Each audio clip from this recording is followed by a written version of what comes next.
Ya, salam para sahabat pelayanan. Ya, kita bertemu lagi di video yang kedua ini dan bersyukur karena sekali lagi ya hamba ini berkesempatan untuk mengungsikan kebaikan Tuhan melalui firman-Nya. Jadi pada malam hari ini hamba ingin berkongsi firman Tuhan dari Keluaran pasal 4 ayat yang pertama sampai ke 5. Jadi mari kita baca bersama-sama dahulu. Ya, sekiranya para sahabat pelayanan mengikuti ya video ini, ya mungkin boleh baca Alkitab bersama-sama. Cari di Keluaran pasal 4 ayat yang pertama sampai ke 5. Jawab Musa pula, tetapi mereka tidak akan mempercayai aku atau mendengar kata-kataku. Bahkan mereka akan berkata, Tuhan tidak menampakkan diri kepadamu. Firman Tuhan kepadanya, apakah yang ada di tanganmu itu? Jawab Musa, tongkat. Firman-Nya, campakkannya ke tanah. Musa mencampakkannya ke tanah, lalu tongkat itu menjadi ular. Lantas larilah Musa meninggalkannya. Firman Tuhan kepada Musa, hulurkanlah tanganmu dan tangkaplah ekornya. Musa mengulurkan tangannya dan menangkapnya, lalu ular itu menjadi tongkat semula di tangannya. Lakukanlah hal itu supaya mereka percaya bahwa Tuhan Allah nenek moyang mereka, Allah Abraham, Allah Ishak, dan Allah Yakub telah menampakkan diri kepadamu. Nah, para sahabat pelayanan, sebelum hamba ini menguraikan firman ini, ya mari kita berdoa terlebih dahulu supaya firman ini ya dapat berkuasa sepenuhnya di atas bimbingan Roh Kudus, penyertaan Tuhan. Baik bagi hamba ini, baik bagi Anda semua yang sedang menyaksikan video ini. Tuhan Bapa Surgawi, sekali lagi hamba ini berdoa, ucap syukur, berterima kasih karena Allah yang baik, Allah yang begitu baik pada hari ini dan sampai selamanya, yang tidak pernah putus-putus kebaikan-Mu, sehingga akan hamba ini diberkati sepanjang masa. Dan biar pada malam ini Tuhan, biarlah Engkau memberkati firman ini, biar Engkau memakai bibir bicara hamba ini untuk menyampaikan kebenaran firman, dan sehingga firman ini menjadi berkat bagi banyak orang, dan banyak orang diberkati olehnya, karena firman ini adalah firman yang berasal dari hati-Mu, dan Engkaulah yang berbicara bagi setiap orang. Terima kasih Tuhan. Terpuji termulia Engkau, hanya di dalam nama Tuhan Yesus kami sudah berdoa. Haleluya. Nah, saudara yang saya kasih di dalam Tuhan, ya pada malam hari ini tema kita adalah apa yang ada di dalam kehidupanmu. Nah, apa yang ada di dalam kehidupanmu. Nah, ini merupakan tema pertanyaan ya kepada Anda yang sedang menonton video ini, maupun ini merupakan juga pertanyaan kepada hamba ini. Jadi setiap kita masing-masing menjawabnya, masing-masing berpikir, apakah yang ada di dalam kehidupan kita. Jadi mari kita lihat. Tajuk besar di sini, tanda keajaiban terlihat pada Musa. Nah, ini adalah perbualan antara Musa dan Tuhan. Jadi jawab Musa pula, tetapi mereka tidak akan mempercayai aku atau mendengar kata-kataku. Bahkan mereka akan berkata, tidak, Tuhan tidak menampakkan diri kepadamu. Nah, ayat yang pertama ini, Musa memberi satu alasan bahwa ia berkata seperti ini. Bagaimana kami percaya kepadamu sedangkan Tuhan tidak menampakkan diri kepadamu? Nah, ini menjadi satu persoalan. Nah, di dalam penginjilan kita keseharian, kadang-kadang persoalan seperti ini timbul daripada orang-orang yang tertentu. Kadang-kadang orang mau melihat sesuatu yang ajaib, sesuatu yang berkuasa, sesuatu yang dapat dipercayai. Dalam arti kata lainnya seperti mukjizat dan keajaiban. Ada orang seperti ini. Banyak orang yang susah mau mengikuti Tuhan karena ada tuntutan-tuntutan pribadi seperti ini, keinginan-keinginan daging seperti ini yang mereka selalu pertanyakan kepada para penginjil atau para hamba Tuhan. Kadang-kadang mereka melihat kesaksian kehidupan para penginjil itu, tak kira siapa dia. Kadang-kadang mereka mau melihat apa karunia yang hebat daripada dia. Apakah dia boleh menyembuhkan sakit penyakit? Apakah dia boleh mengusir setan dan sebagainya? Jadi orang-orang yang sedemikian rupa ini pernah dijawab oleh Yesus satu ketika dulu. Sebab Injil juga berbicara tentang perkara ini. Mereka menuntut sesuatu daripada Yesus. Mereka berkata seperti ini, berikan kami tanda supaya kami percaya bahwa kamu ini datang daripada Tuhan. Tapi apa kata Yesus? Cukuplah tanda Yunus. Dalam arti kata lainnya, bacalah kitab Yunus itu. Itulah tandanya. Dan saya percaya apa yang Yesus ajukan kepada mereka itu berbicara tentang diri dia. Yunus kan 3 hari dalam perut ikan. Jadi begitu juga dengan Yesus. 3 hari dia sudah dibangkitkan kembali daripada kematian. Nah, maksudnya itu adalah satu simbol, adalah satu gambaran atau bayangan tentang apa yang Yesus lakukan. Sebab Nabi Yunus tidak mati di dalam perut ikan. Tuhan boleh melakukan keajaiban kepada dia. Nah, begitu juga dengan Yesus. Tuhan boleh melakukan keajaiban kepada kemanusiaan Yesus itu sendiri. Atau dalam arti kata lainnya yang lebih mudah difahami, Yesus sebagai Tuhan boleh melakukan perkara yang sama. Hari yang pertama mati, hari kedua dan hari ketiga dia bangkit. Nah, sebenarnya itu adalah gambaran dan mereka meminta tanda. Tapi Yesus memberi tanda daripada kitab Yunus itu.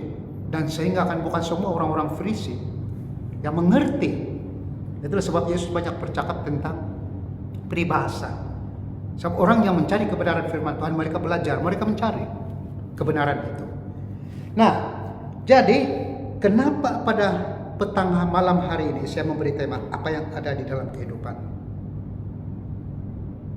Sebab kita ini adalah penyampai firman Tuhan, penyampai kebenaran firman Tuhan. Dan apabila berkaitan tentang firman Tuhan, pasti ada kuasa yang menyusul, yang Tuhan mau lakukan dalam kehidupan kita. Walaupun bukan semua orang dapat percaya apa yang kita mau sampaikan. Nah, begitu juga dengan Musa. Jadi Musa di sini memberitahu satu alasan bahwa dia juga tidak dipercayai oleh orang-orang Israel.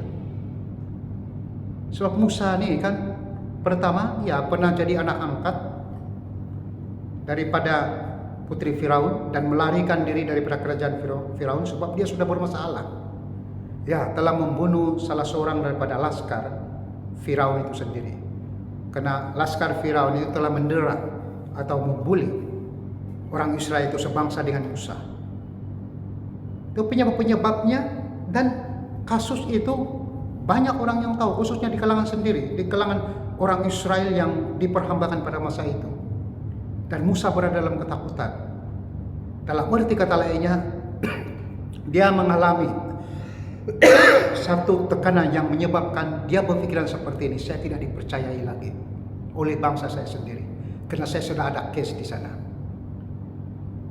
Sebab 2 kasus tuh. Yang pertama dia menyelamatkan bangsa dia orang Israel itu yang telah didera oleh orang Mesir, askar Mesir. Yang kedua orang Israel dua-duanya sedang bergaduh. Nah, Yesus melarang mereka dan keluarlah kata-kata itu daripada mulut 2 orang hamba, hamba abdi orang Mesir pada masa itu yang kerja paksa, yang sedang melakukan kerja paksa itu. Jadi apa kata mereka kepada Musa? Apakah engkau menjadi hakim kepada kami? Apakah kamu membunuh saya seperti mana kamu membunuh laskar Mesir itu, dia cakap. Jadi Musa sangat rasa tertekan karena sudah diketahui case-nya. Walaupun tujuannya itu baik menolong bangsanya, tapi diartikan salah oleh bangsanya sendiri. Dan akhirnya apa yang telah berlaku telah diketahui oleh Raja Mesir atau Raja Firaun, dan dia melarikan diri. Nah, pada masa ini Musa sedang melarikan diri ini, dia bertemu ya dengan Tuhan. Tuhan secara pribadi mencari dia. Karena Tuhan mau mengangkat dia jadi pemimpin ke atas bangsa Israel itu. Jadi Musa berada dalam keraguan-raguan karena banyak case yang belum dia diselesaikan lagi. Apakah dia dipercaya atau tidak? Apatah lagi berkaitan tentang menjadi pemimpin yang besar yang membawa Israel keluar daripada jajahan perhambaan Mesir tersebut. Nah, inilah pertanyaan-pertanyaan dia. Tapi mereka tidak akan mempercayai aku. Itu jawab si Musa. Aku atau mendengar kata-kataku, bahkan mereka akan berkata, Tuhan tidak menampakkan diri kepadamu, dia cakap.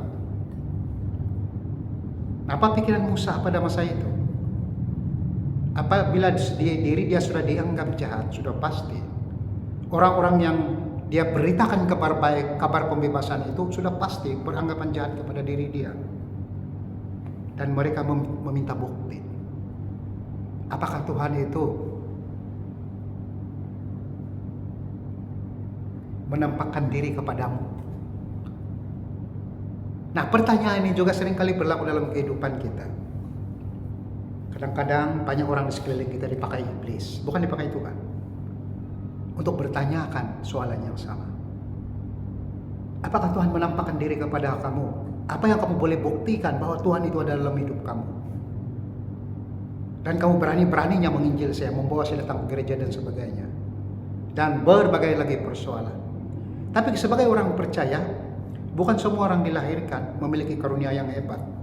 Apatah lagi karunia yang hebat yang diberikan Tuhan kepada Musa.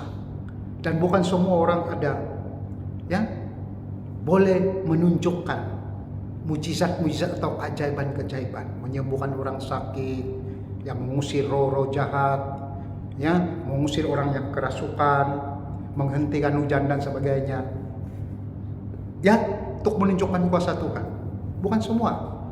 Tetapi sebagai seorang penginjil, cukuplah kebenaran yang kita sampaikan. Walaupun pada hakikatnya kita juga bermasalah. Itu tidak boleh lari. Ya, pada hakikatnya semua orang yang jadi penginjil, jadi hamba Tuhan ini bukan berarti mereka terlepas daripada masalah-masalah pribadi. Tapi percayalah, Tuhan itu akan menyebelahi kita, menyebelahi orang-orang yang benar yang berada di dalam kelemahan. Sebab itulah kita tidak boleh dikuasai oleh kelemahan. Ya, kadang-kadang ada orang baru gaduh dengan istri kan, dia terus batal konsel.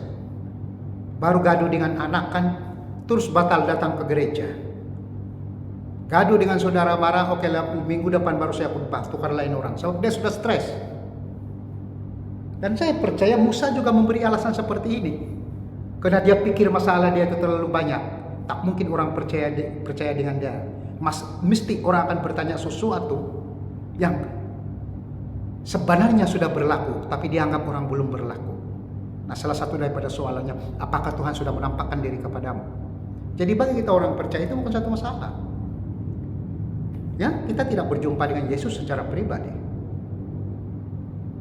tapi kita berjumpa kebenaran firman Tuhan ini. Dan kebenaran firman Tuhan ini adalah suara Tuhan, kata-kata Tuhan. Ya, adalah kesaktian Tuhan itu sendiri. Dan dia boleh melakukan sesuatu yang terbaik dan lebih baik. Baik kepada hidup kita, baik kepada hidup orang yang mendengar firman itu. Nah, tidak semestinya ada kuasa supernatural yang harus ditunjukkan. Begitu juga dengan Yesus semasa diuji oleh orang-orang Farisi.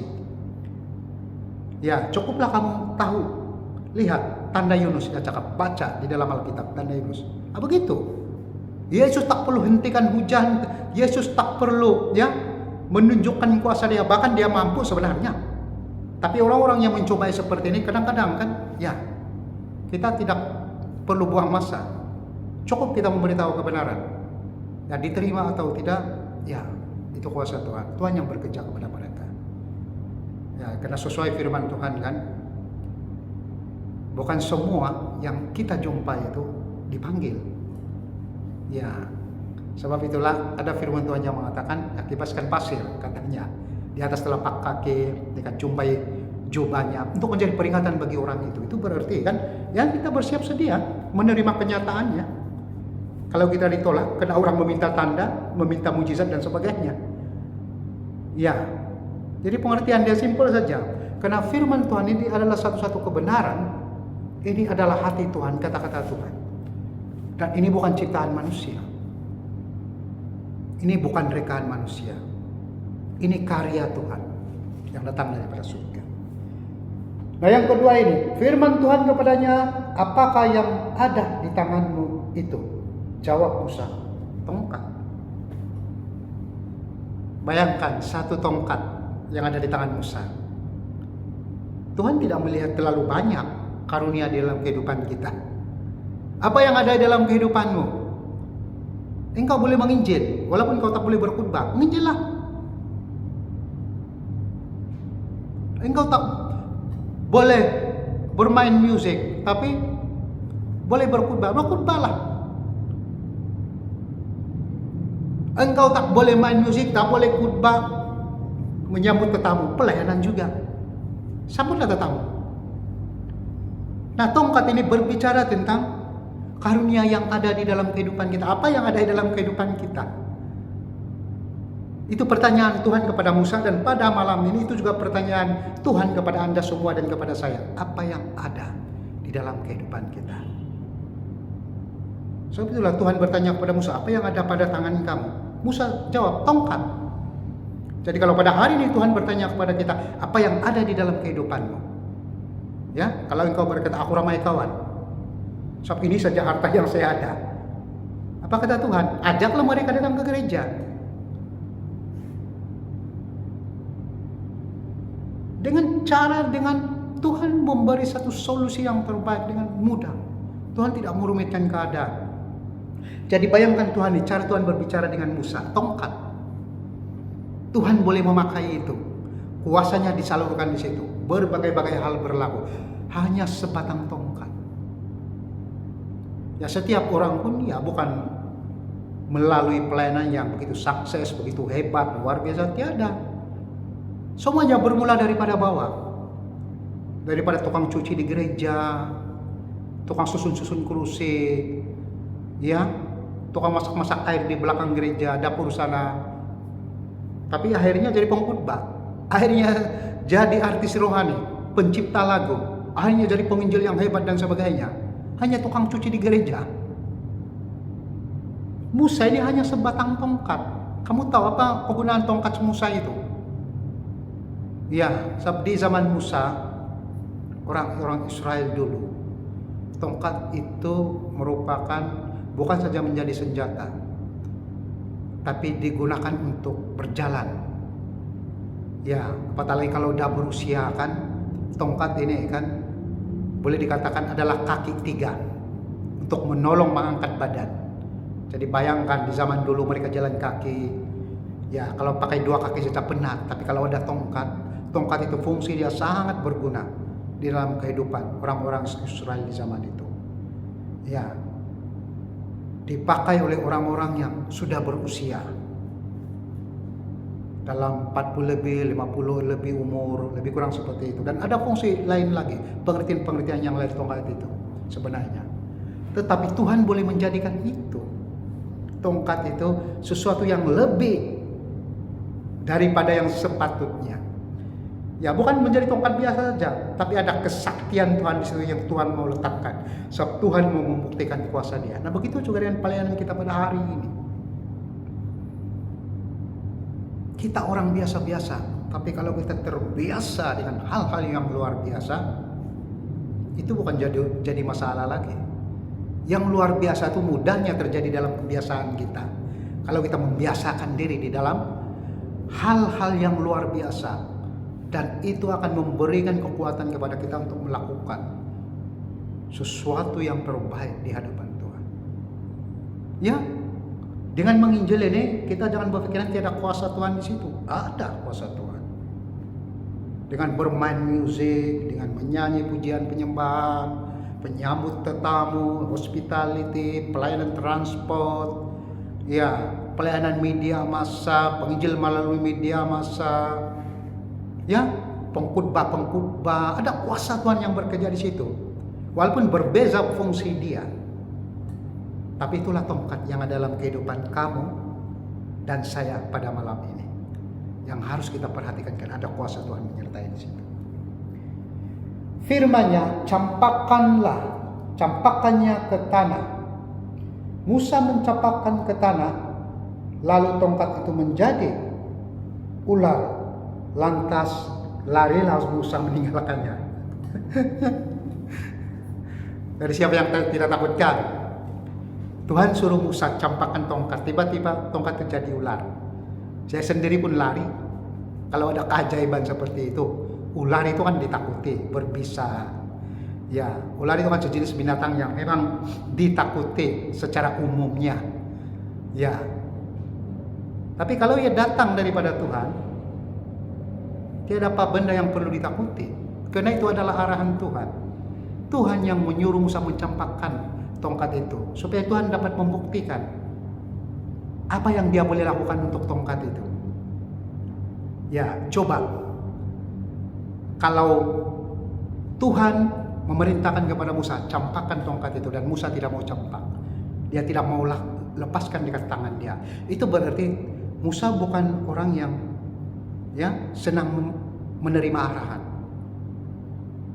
senang dengar kata Tuhan, senang bekerja sama dengan Tuhan. Tuhan suruh saja campakkan tongkat itu, Musa campakkan tongkat itu, sebab dia menerima arahan, menerima perintah daripada Tuhan dan melakukannya. Jadi apa yang berlaku? Tongkat itu menjadi ular, sesuai dengan kehendak Tuhan. Nah, begitu juga dalam kehidupan kita. Ada sesuatu yang kita tidak paham dalam hidup kita. Kadang-kadang Tuhan suruh kita lakukan itu, dan kadang-kadang kita meragui apakah itu benar, apakah itu mendatangkan faedah, kebaikan dan sebagainya. Tapi kita tidak sadar bahwa apa yang Tuhan kehendaki itu sebenarnya kan, pertama, supaya kita peka mendengar suara Tuhan, supaya kita ikut perintah Dia, supaya kita ikut apa yang Dia suruh itu. Barulah Tuhan dapat membuktikan kesaktian Dia, kemahakuasaan Dia. Barulah Tuhan membuktikan solusi yang terbaik di setiap persoalan dalam kehidupan kita. Nah, satu masalahnya, apabila kita susah mendengar arahan Tuhan, susah mendengar kata Tuhan, bahkan kita suka berdebat dengan Tuhan, suka mempersoalkan kuasa Dia dan sebagainya. Percayalah, sampai bila-bila kita tidak akan melihat mukjizat. Karena di hati yang degil dan keras ini yang membuatkan kita tidak melihat keajaiban Tuhan. Kita tidak akan melihat kesaktian-kesaktian Tuhan. Kita tidak melihat berkat-berkat dari Tuhan. Nah, sebab itulah Musa ini, walaupun dia berada dalam ketakutan, dia bukanlah orang yang terlalu degil sampai tak boleh dengar nasihat Tuhan. Dia dengar nasihat Tuhan. Sebab itu Tuhan masih boleh memakai dia. Dan pada hari ini banyaknya hamba Tuhan, banyaknya anak-anak Tuhan sangat susah mendengar arahan Tuhan, sangat susah mendengar bicara Tuhan, apatah lagi menuruti perintah Tuhan. Nah, sebab itu tidak akan melihat berkat. Karena banyak persoalan, terlalu pintar. Tuhan, kalau saya buat ini apa akan jadi dengan saya? Kalau saya buat ini apa habuan saya dapat dan sebagainya. Jadi menjadi orang yang diberkati itu tak perlu banyak cakap, tak perlu banyak pintar, tak perlu terlalu pintar. Cukup percaya kepada firman ini. Karena ini kata-kata Tuhan. Ini kebenaran yang datang dari surga. Ini suara hati Tuhan. Ini karya Tuhan. Kalau Tuhan boleh memberkati Musa, karena Musa mendengar arahan daripada Tuhan, sudah pastilah kita semua pun akan diberkati.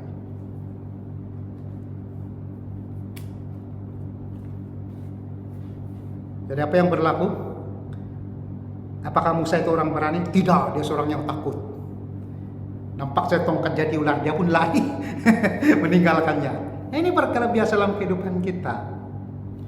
Ya, ketakutan-ketakutan. Ya, itu perkara biasa. Karena di dalam pelayanan ini kan ada proses dia. Ada masa kita berani karena kita paham apa yang kita buat. Ada masa kita takut karena kita tidak paham. Tapi pada masa yang sama, jangan kita dikuasai oleh ketakutan. Seperti Musa ini dikuasai oleh ketakutan, tapi pada masa yang sama dia memiliki iman yang tetap percaya kepada Tuhan. Dia ketepikan ketakutannya dan mendengar apa kata Tuhan. Mari kita lihat ayat seterusnya. Firman Tuhan kepada Musa, ulurkanlah tanganmu dan tangkaplah ekornya. Musa mengulurkan tangannya dan menangkapnya, lalu ular itu menjadi tongkat semula di tangan Musa. Jadi apakah Tuhan itu mencelakakan kita? Apakah Tuhan membenarkan tongkat yang jadi ular tadi itu mematuk si Musa? Apakah Tuhan itu mencelakakan Musa? Tuhan memerintahkannya kembali kepada dia. Ulur tanganmu, pegang tuh ekor ular. Dia akan jadi tongkat balik tuh, dia cakap. Pegang, dia cakap. Tapi apa yang berlaku? Setelah dia pegang, ya jadi ular balik.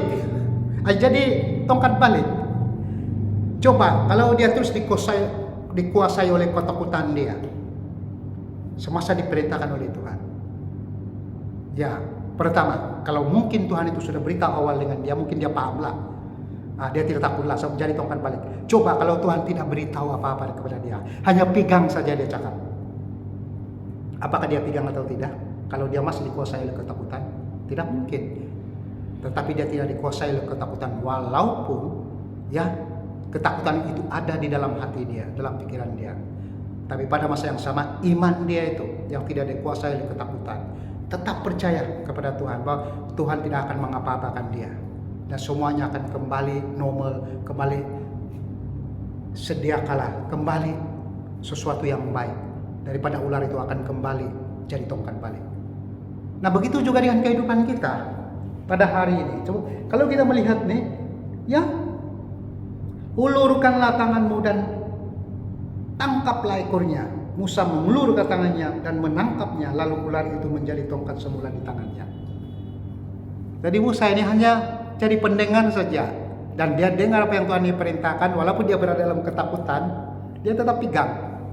Ya, sama ada itu diberitahu oleh Tuhan atau tidak, atau Tuhan hanya memerintahkan saja, tetapi kekuatan yang ada pada diri Musa, dia beriman, dia hanya percaya saja bahwa akan sesuatu yang terbaik yang akan berlaku kepada dia. Sebab dia sedang berbicara dengan Tuhan. Dia bukan sedang berbicara dengan iblis. Karena hanya iblis saja yang tak boleh dipercaya, tapi dengan Tuhan harus dipercaya. Karena segala sesuatu yang Tuhan lakukan dalam kehidupan kita adalah yang terbaik. Dan itu yang telah berlaku kepada Musa, dan itu juga yang akan berlaku kepada kita semua pada hari ini. Kalau Tuhan memerintahkan sesuatu, lakukan itu, lakukan saja. Walaupun mungkin tidak detail, ya cara Tuhan berbicara kepada kita, seperti cara Tuhan berbicara kepada Musa ini, tidak, kata orang kan, tidak terlalu lengkap. Ya, kalau lengkap kan seperti ini. Jangan takut. Kau pegang saja ekor dia, akan jadi tongkat balik itu. Dia tidak akan mematuk kamu itu. Kalau dia beritahu begini kan, ya. Tapi saya paham penulisan ini kan, ya ada arti yang terbaik, yang lebih baik daripada ini, dan mungkin terjemahannya seperti ini saja. Ya. Jadi kadang-kadang kan, ya kalau Tuhan sudah memerintahkan itu kan, kita lakukan saja, karena ada sesuatu yang terbaik yang akan berlaku. So, firman Tuhan mengatakan Tuhan tidak akan mencelakakan setiap orang yang dikasihi dia. Karena janji dia ya dan amin untuk memberkati, menolong, supaya kehidupan kita berada di dalam keadaan yang baik. Bahkan di dalam keadaan yang dikawal, dijaga oleh Tuhan itu. Nah itulah iman Musa. Sehingga dia memberanikan diri, memegang ekor ular itu kembali, dan akhirnya menjadi tongkat. Apakah Tuhan mungkin janji di sini? Tidak. Sebab apa yang Tuhan sudah janjikan, dia akan melakukannya dengan terbaik, sesempurna yang mungkin, sesuai dengan kehendak Tuhan, sesuai dengan keperluan kita.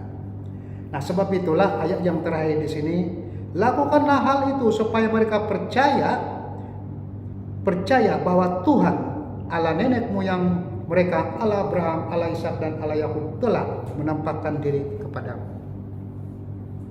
Nah, jadi apa cara Tuhan untuk meneguhkan iman Musa? Dia mengatakan 3 pribadi yang sebelumnya, Allah Ishak, Allah Yakub, dan Allah Abraham sudah melihat dia. Dan Tuhan sudah memberkati mereka. Dan Tuhan sudah bekerjasama dengan mereka.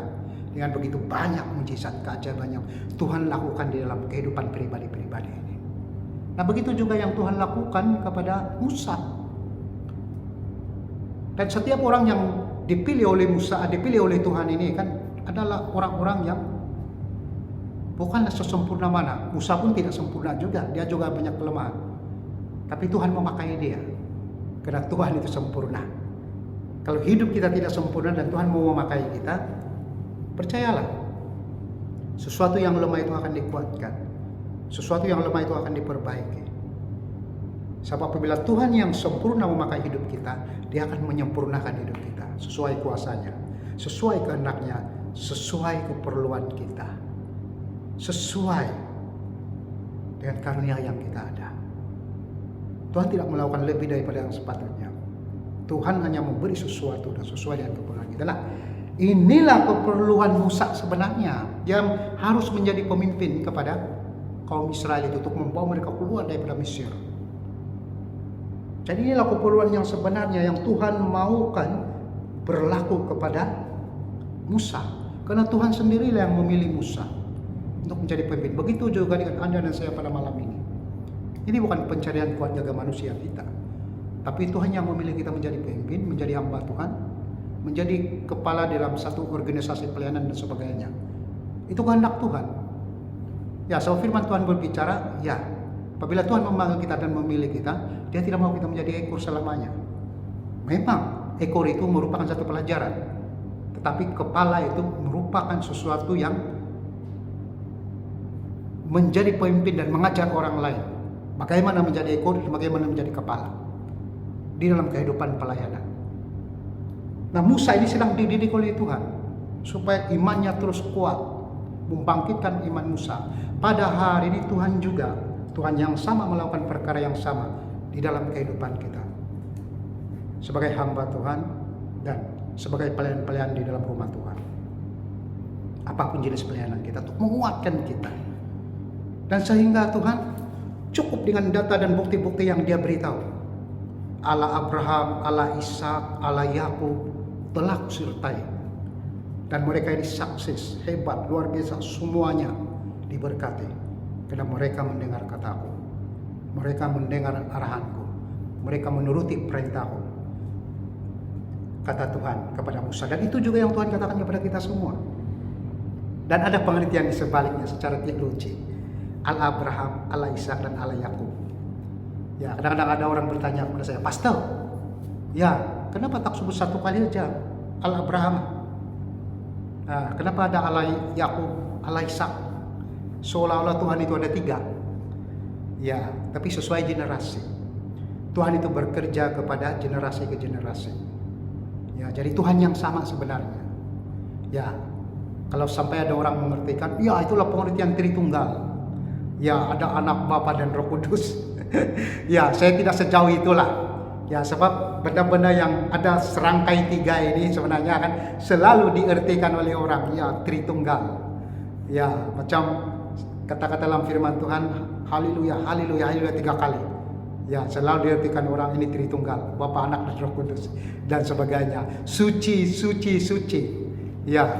Jadi ya, mungkin kemungkinan lah kalau dari sisi itu. Tapi kalau dari sisi ini, ya saya percaya ini berbicara tentang Tuhan yang sama, tapi generasi yang berbeda. Generasi Yakub, generasi Abraham, dan generasi Ishak. Tuhan coba membuktikan bahwa penyertaan Dia ada pada setiap generasi ini. Dan kalau mereka sudah ditolong, sudah dibantu, ya, dan Tuhan sudah membuktikan kekuasaan Dia mampu menyelesaikan sebarang masalah. Nah, begitu juga di dalam kehidupan Musa itu sendiri. Dan begitu juga dalam kehidupan kita secara pribadi. Tuhan dapat melakukan perkara yang sama. Jadi ini saja penyampaian firman Tuhan kita pada hari ini, pada malam ini, yang bertemakan apa yang ada di dalam kehidupan. Terima kasih para sahabat pelayanan, dan Tuhan memberkati kalian semua.